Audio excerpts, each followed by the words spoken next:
silver bars luminescent in flame, blue shadows at his rear, and guards.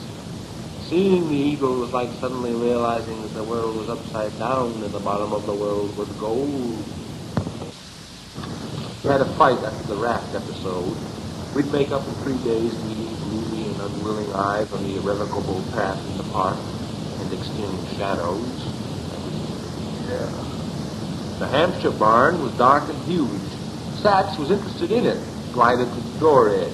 We looked in at the gloomless ceiling, and suddenly a bat started from its reverie and flapped away, dropping little red fireballs. But Sax blew away with his breath, laughing like a young girl.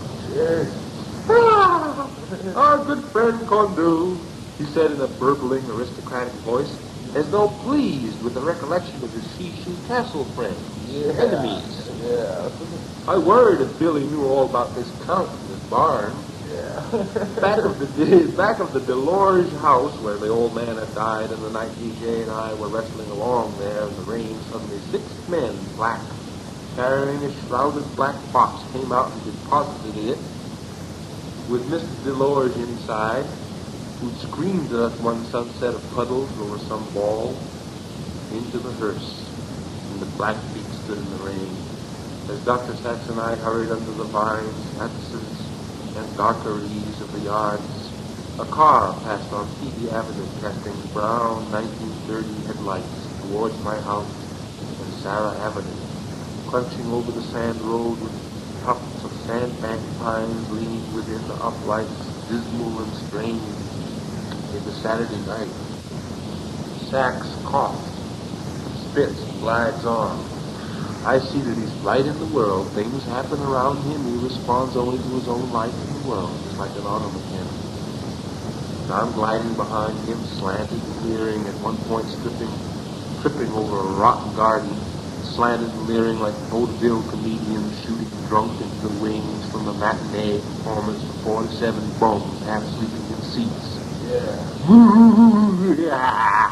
Came the long, hollow, sepulchral sound of triumphant Dr. Sax's profound and hidden laughter. I made my own cackle laugh with hands cupped in excruciatingly exciting dark shadows of Saturday night. Women were ironing the snow ghost wash in shroudy kitchens. The children screamed the race on the cobblestones. A raucous woman who just heard a dirty joke lost a shrieking big laugh in the humming neighborhood night. A door slams.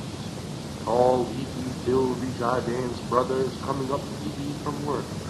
His footsteps are crunching in the pebbles. He spits.